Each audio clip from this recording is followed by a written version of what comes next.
За сайн байна уу? Сайн байна. Энэ нөгөө хар орон дээр нөгөө тоолор өөрчлөгдсөн шүү дээ, тийм шинжлэгдээд. Тэгээд нөгөө манай гэрч ч юм уу эсвэл надад ингээд нэг харагдаад байдаг гэсэн шүү дээ. Тэгээд би ингээд хараад ингээд юу хянаад байдаг гэсэн. Гэтэл одоо ингээд нэг харагдахгүй байгаа. Тэгээд яг нөгөө манай тоолорын мөнгө зөв бичигдэж байгаа юу, буруу бичигдэж байгаа юу гэдэг нэг юм бас хардлагатай тийм яваад байна. За энэ талаар юу яриад Хар орон суунд маань цас орж байна. Өглөөс ирэхэд цасаар хучигдсан. Өглөө биднээс өгтөж байна. За өвлийн бэлтгэлийг хэрхэн хангасан талаар за цаг үеийн байдлын талаар тодруулахаар бид нар Эрдэнэт булган захилгаан түгээх сүлжээ төрийн өмчт компани дээр хүрэлцэн ирээд байна. Хамтдаа энэ байгууллагаар аялцгаая.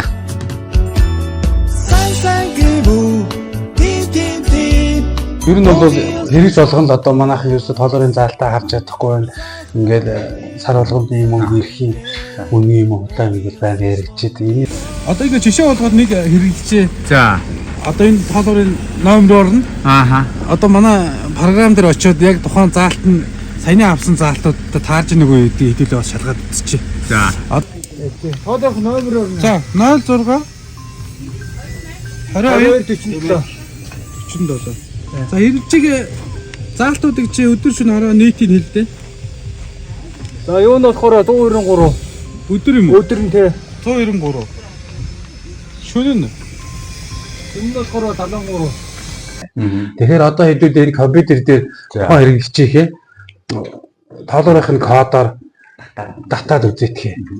Тэгээд тоолорын заалт маань үнэн зөв татагдж ийнэг үү гэдэг. За 06 22 47. За ингээд за тухайн хэрэглэгч маань болохоор энэ 06 22 47 гэдэг тоолорын номертой тоолорын заалтууд маань энэ ч өдөр шөнөөр байж байгаа. За энэ болохоор өдрийн заалт нь нэг дээр байгаа нь өдрийн заалт 193 04 гэдэг. За энэ 10-ны нарийн тэн дээр байсан шүү дээ. тий тэр нэг тоолор дээр бид эдийг бас бийж авах байсан.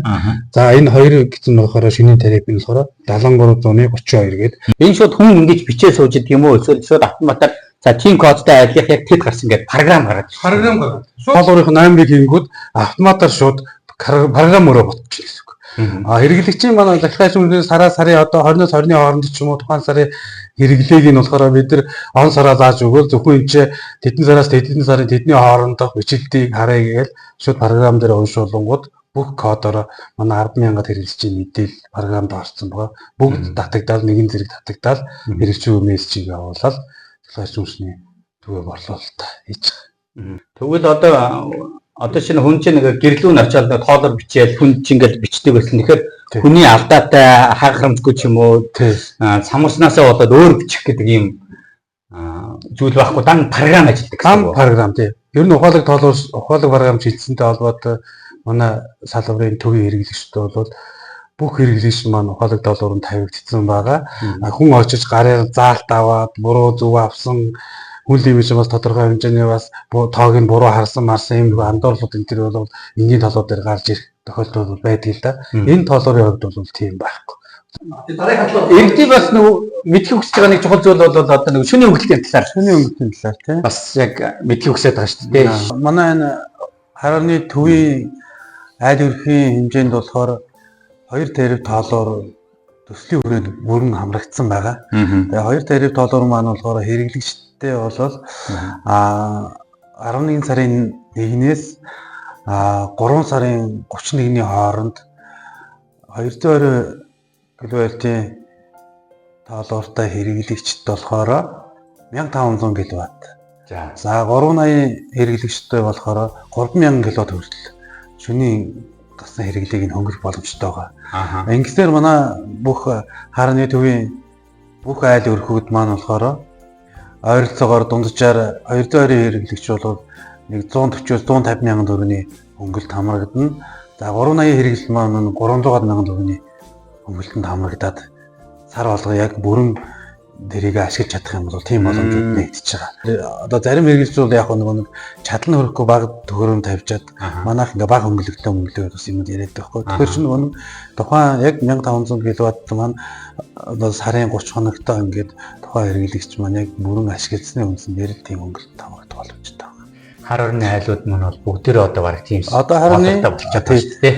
гэр ороолын хэрэглэгчтэй гэсэн. Ер нь бол дэд үс шийдэгдсэн орон сууц тийм газрууд бол угаасаа энэ нутааны хөнгөлтийг журам хуулийн дагуу бол хөнгөлөх боломжгүй байна. Хавс оролт яг. Хавс ороод мөн адил цаанаасаа дэд үссэн нэгдсэн дэд үстэй захиргааны 7 сараас шийдэгдсэн газрууд бол тийм хөнгөлт бол шийдэх боломжгүй. Зөвхөн гэр ороолын одоо яндангаар автаа гаргадаг гал төлтөг айлууд гэсэн үг. Тэгвэл орой 21 цагаас өглөөний 9 цаг хүртэл нэлээд хөнгөлөлттэй ингээд нэг тийм тариф байгаа юм байна. За өдөр бол бас өөр ангилалтай байгаад байна уу? Хамгийн одоо тогны мөнгө ихээр гардаг цаг нь аль цаг вэ? Ер нь бол хоёр тарифтай тоолгоор дээр бол орой шүнгээд өдөр шүнгээд хоёр тариф л байгаа. За өдрийн тариф маань бол өдрийнхээ хэрэглээг тоолчихно. Шөнийн хэрэглээ маань оройн 21 цагаас 09 цагийн хоорондох хэрэглээг зөвхөн цагийнхаа хооронд хязгаарлагдаад тоолгоор маань өөрөө ухаалгаар шууд тэр хоорондох тариф нь гүгэл хэрэглэсэн хэрэглээ. Тэгвэл өглөө 9-ээс орой 9 цаг хүртэл бол яг л нэг л тариф байна шүү дээ. Тий. Өглөөс 21 цагт нэг тарифаар 21-ээс өглөөний 0-оос шөнийн тарифаар бодогдол явчихна. Сайн байна уу? Сайн байна уу? Тавтай сайхан байна уу? Сайхан байна. За танай хэсэг чинь ямар нэртэй хэсэг байгаа вэ хөө? Манай хэсэг ашиглалт сурын хэсэг байгаа. За Би өөрөө болохоор ашиглалт сурын инженер Батхуу гэж юм байна. За.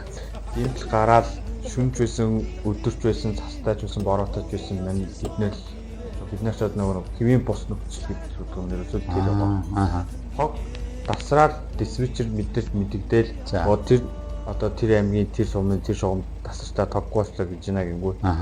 Одоо тухайн сумынх нь нөгөө манай техник үзлэг хийгээд энэ тийм тулгуур унсан байна, ингэсэн байна гэдгүүт нь манайх шууд ингээс гараал юм ерөөсөө шүнж байсан, өдөр тастай байсан, бороотой байсан ч хамаагүй. Тэгэл ерөөсөө юм шүү дээ. Одоо гэртээ амраад байж хад уцсууд салах эрхтэй байдаг яг байнгын асуулттай ерөөсөө. Гэхдээ ингээд бус хүмүүс шиг гэртээ ингээд хүүхдээ хараад ингээд одоо игээл ажил хийгээд үзээд дуграад бол шууд төргөө аваад нөгөө хагас зэрэгтэлтийн байдлыг гэдэг чинь ерөөсөө биднээс бас тэгж ажилладаг. За. Бид нар ч хаяал гараад бид нар ч бас яг сайн ойлгохгүй. Тэгээ ингээ асуудал гарахаар ингээд нөгөө мэдээж одоо ингээд утсаар ч гэдэг юм уу эсвэл чатаар ч гэдэг юм уу ингээ ирээд бол санал хүчлээ саналт хэлээд байгаа шүү дээ тий. Харин та нарын зүгээс за ийм зүйлийг маань бас иргэд бас ойлгодог байгаасаа гэдэг нэг юм бэрхшээл гэвэл юу хэлэх вэ? Одоо нөгөө нэг ерөөсөө хүн чинь ингээд одоо нэг уцаар тоглож байгаа хөтөл ингээд тогтсохоор амар ууралж байгаа шүү дээ тий. Яг тэр нөгөө нэг хаанаас яаж тог гарч ийн нөө хэрхэн яг эрчим хүч гэрт нь очиж байна гэдгийг ер нь сайн мэдэх хэрэгтэй юм болов. Тэгээд жоохон хүлээцтэй нэг 5 минут тасраад тийм биднээс шалтгааллахгүй биднээс ч өөрөө мэдгүй гинтл гарахыг үүсэх байна. Бид нар мэдчихэж бус хүмүүст өгөх шүү дээ. Тэгэхээр жоохон хүлээцтэй ханддаг байгаасаа юм жоохон мэдэж судлаасаа л гэж бодчих. Одоо ингээд нөгөө тог тасарсан үед бол утас чинь бол хэд хэдэн утас бол тасралтгүй явчихдаг юм биш үү? Хүн болгонд одоо ингээд яг одоо ямар шалтгаанаас болоод тог тасарсан байгаа гэдэг мэдээллийг утсаар өгнө гэдэг бол бас тохиромжгүй юм байна гэж санджлаа л да. Тэгэхээр та нар мэдээлэлээ иргэдэд яг яаж тэр цаг тухайд нөөж явж байгаа. Утсаар өгөхөд тохиромжгүй гэдэг тийм зүйл дээ. Ер нь бол нэгдүгээрт хэрэглэгчтэй ч хүндрэлтэй төрүүчийн дуудлага нь хүлээгдээд дараагийн дуудлага нь авахгүй байгаа юм шиг юм мэдрэмж хэрэглэгчтэй төрүүлдэг. Хоёрдугаарт диспетчерийн үйл ажиллагаа одоо шуурхай ажиллагаа явуулж шугамынхаа хүчлийг буцааж иргэд залгахад бас их саадчилдаг байхгүй. Тийм учраас би хэрэглэгчтэй уриалмаар энэ одоо энэ манай Эрдэнэ тулгын захиргааны төвөөс харьяарын салбарын Эрдэнэ тулгын захиргааны төвөөс харьяар гэсэн яг ийм хаягаар байгаа. Facebook-ийн пэйж хуудас байгаа. За. Манайх эрчим хүчний дасгалтай холбоотой энэ заруудаа энэ пэйж хуудсан дээр явуулж байгаа. Жишээ нь одоо энэ 10 дугаар сарын 2-ны өдрийн эрчим хүчний дасгалтын тухай зар үйж энэ АТБ дөрвөлдлөө дэд станцын анхлалт агарын шугамын 5 дугаар тулгуурыг энэ төмөртөө тулгуураар шинжлэх ажил хийгдэх учраас энэ 10 сарын 3-ны 15-аас 18 цагийн хооронд энэ байгууллагууд одоо мөн энэ улаанаар хүрээсэн дурд заасан хэрэглэгчид захиргааны эрчим хүчээр тасрах учраас та бүхэн хэрэглээгээ зохицуулно. Хэрвээ эргээд холбох зүйлийн 70-71-64 холбогдсон гэсэн ийм ихтэй энэ зарууд тогтмол тавьдаг гэдэг. Энэ холбоотой зармаарууд байдаг. Тэгэхээр эндээс бол мэдээлэл авчих юм бол та бүхэн ингээд байн диспетчерд ачаал үүсгээд тог явъя гэдэг байх асуудал энэ аль аль талдаа өөрсдөө мэдээлэл авах хурдан болон манай диспетчерийн ажлыг хөндрүүлэхгүй талдаач их тус тэмтэй ийм байж удаа байгаа. За яг одоо энэ төлөвлөгөөд даслууд бол одоо энэ дээр ингээд харуулцдаг юм байна. Төлөвлөгөөд биш гэмтлийн улмаас гарсан зүйлсүүдийг одоо энэ дээр банк бичээд байх тийм боломж байдаг юм байна. Төлөвлөгөөт бас одоо байгалийн гэмтэл цаатлаас гарсан юу бол бид нэр хэрэглэгчд байтугай бид нэр өөрснөө мэдэх боломжгүй шүү дээ. Ямар нэгэн одоо агарч шуун нисэж яваад одоо нэг хаврын үйлдэлд бол тийм тохиолдол их гардаг л да. Өөрийн засаг гэх том хэрэг нилээд чинь төмөр утсаа гэж шугам дээр тохиож идэх. Энээс болоод хамгаалтын ажиллаа шугам туслаа ичдэг байхгүй. Эднийг бол одоо энэ буруудагч гэдэг хүчин зүйл гэж байгаа. Мөн байгалийн давагчгүй хүчин зүйл байна. Одоо салхины урд 25 м/с-ээс илүү гарах үед бол энэ шугам тоноглолын маань стандарт хэмжээнээс илүү гарсан учраас нэг шугам хаврах, тулгуур хугарч унах ийм асуудлууд гардаг байхгүй тий. За мөн энэ юугаар онлайнаар төлөхөд зориулсан энэ манай бие центр гэсэн энэ аппликейшн байгаа. Энэнийг яаж ажиллах вэ? Энэ дээр яаж бүртгэлээ үүсгэх вэ? Үүгээр яаж эрчим хүчнийхаа төлбөрийг төлөх вэ? Мөн энэ бие центр аппликейшн дээр нөөцийнхөө баримтыг иргэн бүр одоо авдаг болцсон байж байгаа. Тэгэхээр энийгээс яаж нөөцийнхөө баримтыг авч уншуулах уу гэсэн бүх зааврууд одоо байж байна. Манай найз нэг сонин нэг юм ярьсан. Одоо нөгөө уртсгагчийг унтраах салах хэрэгтэй. Энэ нөгөө тогонд бас нөлөөлөд ирэх гэсэн нэг тийм зүйл яриадсэн. Юм залгаагүй нь зүгээр уртсгагч залгаад байгаа шүү дээ. Тэр тийм юм нөлөөлж болох уу? Ер нь бол одоо эрчим хүч захиргааны хэмжээ хэрэгжилж байгаа бүхэл тоног төхөөрөмжүүд асаалтал байгаа бол цаанаа эрчим хүч хэрэгжилж байна гэсэн. Тэгэхээр бол манай хэрэглэгчд бол одоо арзайдаг нэгэрэл за тэгэнгүүтээ цэний ричигээр энэ төр ингээд залгаатай утсан цэнэглэг авах тогтоол явчихдаг. Эдгээр маань ингээд нийлээл танаа өрхийн хэрэглээний захиргааны эрчим хүч нь тодорхой хувийн байр суурийг эзлээд нөлөөлж л байгаа гэсэн. Тэгэхээр ерөөсөө хэрэгжилж байвал салгаж хэвших хэрэгтэй. Арцгаа тарин залахгүй эсвэл нөгөө конопор нунтраач уу? Конопор нунтраасан тохиолдол бол угаасаа гэрэл асаагүй энэ тохиолдол бол тоолор. Манай энэ ухаалаг тоолор маань бол мэдрэх чадвар бол бас маш өндөр болсон байгаа. Арцаадгны гэрэл унтраалга нь юу телевиз улаан гэрэл мэл бүхэл зүйлүүдийг ерөөсөө мэдэрнэ. Ер нь бол бид нар тэрийг ерөөсөө мэдэхгүй ингээ анзаарахгүй явдаг байгаа. Энэ дээр бас манай хэрэглэгч сайн анхаарч нэгээ салгаж удирдлагаар зүгээр ингээл дараад нөгөө удаан гэх насаалттай байхад үргэлж бас тог явж явах нь. Явж л байгаа. Оо зөв. Одоо тэгээд хамгийн гол нь хөлдөөгч хөрөгчнүүдийн тавилууд байна. Эхлээд бол хөлдөөгч богино хугацаанд хөлдөөгд бол 6 дээр ч юм тавьж хэрэгтэй. Тавьчаас яг сайхан хөлдчихэд бүх юм ингээ асуудалгүй гисмэсгүй болсон нь эргээгээд бас тавилын дуулгаад нэг 3 дээр ч юм аваачаад тэгээд хөлдөөгч чинь ажиллах нь хугацаа нь багасаад амархан ихсээ тэр цаанаа хэмэлт гарч ирнэ л гэсэн. Энэ косм машин бол хэрэглэгч ерөөсө дуртай ямар ч цаг үедээ орж ирээд захиргааны хүчнийхээ төлбөрийг заавалжгүй ажлын цаг их шаардлагагүй. Хагас үнсэдэрч болно өглөө орой ажил эхлэегүй тэр үед энэ төр бол энэ дээр орж ирээд захиргааны хүчнийхээ төлбөрийг бүрэн төлөх боломжтой. Энэ хаалга ерөөсө 24 цаг манайх нэгтэй. Тэгээд диспетчер энэ үйл ажиллагаа явуулаад байнгын байж байгаа болохоор энэ косм машин бол сарын хамгийн 31 гээд 30-31 хамгийн сүүлийн сарын өдрөл ганцхан тасад нөгөө тооцоо масаатай холбоотой ганцхан өдрөл ажилладаг. Бусад тохиолдол байнга ажилладаг манай энэ косм машин. Тэгэхээр хэрэглэгч дуртай үедээ зөвхөн банкныхаа картыг барьж ирээд кодоо мэдэж явахад энэ дээр хангалттай. Энэ чинь бүх нөт бүх юмуд энэ чинь надад гараад ирж байгаа. За яг этапны одоо ингээд яг за эхлээд хэрэгчийн кодыг 470 нэг ийм код айл болгон дээр тий, ер нь бол 7 оронтойгоо сая бас манай энэ борлуулалтын програм маань шинжилэгдээд 9 оронтой болсон байгаа. Тий. Айл болгон одоо энэ давтахгүйгээр ийм код байгаа юм. Хэрэг за тэгээд кодоо хийгээд окей дараад мэдээлэл харах гэдэг.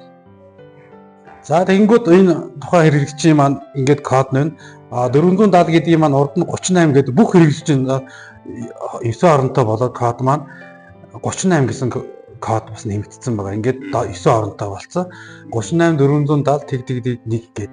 Тэнгүүд одоо манай энэ хүний маань ингээд захиргааны эрчим хүчний сард хэрэгэлсэн киловатт мөнгөн дүн ингээд нийт зохиол төлөх гээд гараад ирж байгаа. Энэ дээрээс дэлгэнгүүгээ харж болно. Картаар төлөхөөс одоо ингээд хэдүүлээ картаар төлөх юм чинь картаар төлөхөөс сонгоч.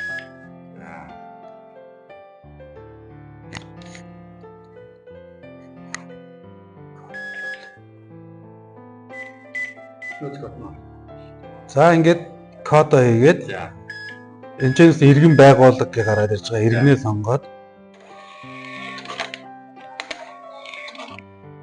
За ингээд энэ чинь хэрэглэгчийн маань нөөд нь ингээ гараад ирж байгаа. Энэ дээрээ бүх мөнгөнд нь дэдэн дөрөв төлөгдсөн мэтэр гэдэг бүх тэр барилд нь ингээ гараад ирж байгаа. Тэгээ ямар ч үед ингээд өөртөө энэ чинь оожирч моожирч цэглэхаарч мөрснө төлөх ямар шаардлага байхгүй.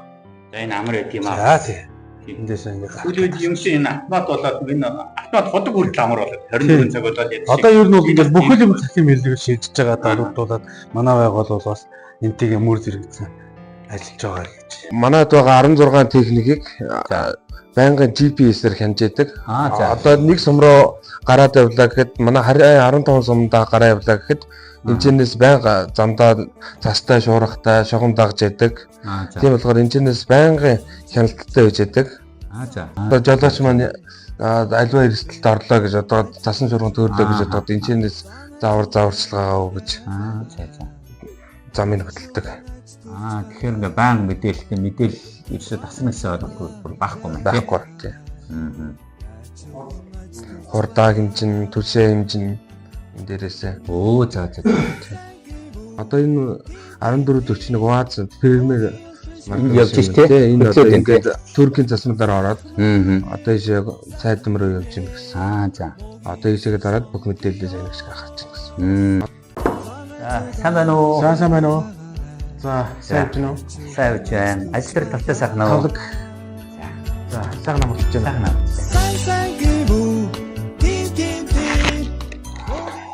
За, та бүхний маань өвлийн бэлтгэл ажлууд хэр явцтай вэ? За, манай салбарын өвлийн бэлтгэл ажил ер нь 98% хангагдсан. За. Одоо аваа зэргийн нэг жоохон бэлтгэл ажлууд байгаа. Тэгээд засвар үйлчлэгээ бол бүгд дууссан байгаа. Төлөвлөгөөт засвар. Тэзвах урсгалцууд хийх дууссан байгаа. Одоо тэгээд бид нар чинь нөгөө нэг давхраар нь ороод төлөвлөгөө өгөөл гараад явдаг болохоос яг нөгөө байгууллагын дотоод зүйлүүдийг бас иргэдэд сонирн байх болов гэдэг. Манай телевизийн зүгээс бас аялаад явж байгаа. Ер нь танах хичнээн албан хаагчтай үйл ажиллагаа явуулдаг байгууллага. За, манай салбар нь нийт 90 ажилтнтай. Манай салбар одоо 4 аймгийн 16 сумыг цэглэхаарч мөчөөр хангаж шугам тоноглолын засвар үйлчлэгээ ашиглалтын хариуцсан ажилладаг байгаа. Ямар аймаг вэ? За, үүнээс Аранга аймгаас Хотон Түгээнөр хашаад.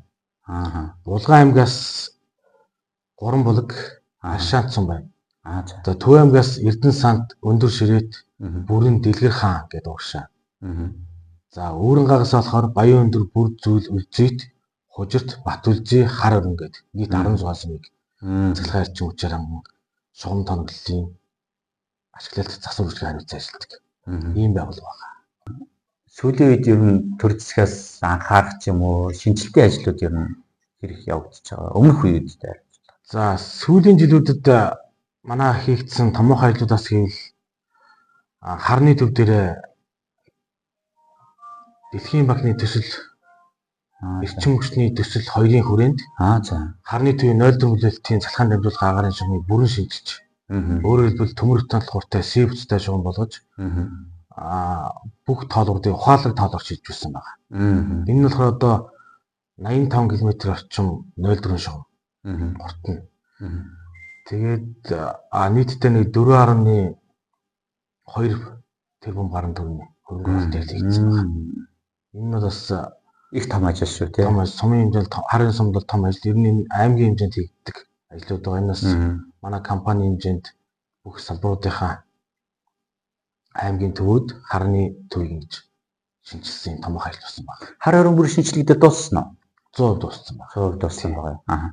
Хэр удаа үргэлжилсэн бэ энэ ажил? Энэ төсөл маань 2 жил гаруй үргэлжилсэн байна. Тэгээ ер нь одоо манай дээр бас яг анзаарэгддэг ингээд нөгөө плетиг ажиллуулаад нөгөө эрчим хүчийг хэрэглэдэг юм дээр хилжүүлээд байдаг шүү дээ. Токоп гэдэг. Тэгээд энийг солисны дараа бол хэвэн болцсон шүү. Тэгээ ер нь 0 төвлөлтийн шугам шинжилснээр хүчлийн уналт сайжрах, алдагдал багасах, хэрэглэгчид найдвартай цэглэхээ эрчим хүч түгээхэд нэг томоохон ажил болсон байна. Тэгээд танай байгууллагаар орж байна. Ер нь их шижгэлсэн залуучууд ажлаа мэддэг Одоо шинэ машин дээргийг харуулхад ингээд шууд за тэдэн километр хурцтай явж байна. Бензин тэд байгаа юм байна. Тэнд явж гин гэл. Ер нь бол их бидээс мэдэхгүй сонир юмуд их байдаг юм биш үү? Өөд одоо чи бүх юм хяналттай манай машин чи GPS-тэй хаана үдэ хаална. Километр шатхууны зарцуул бүх юм одоо харагдаад ил тод байж идэг. Одоо ингэж орж ирж ижил мэддэг юм биш үү? За баярлалаа. Тэгээд ажилтны амжилт хүсье.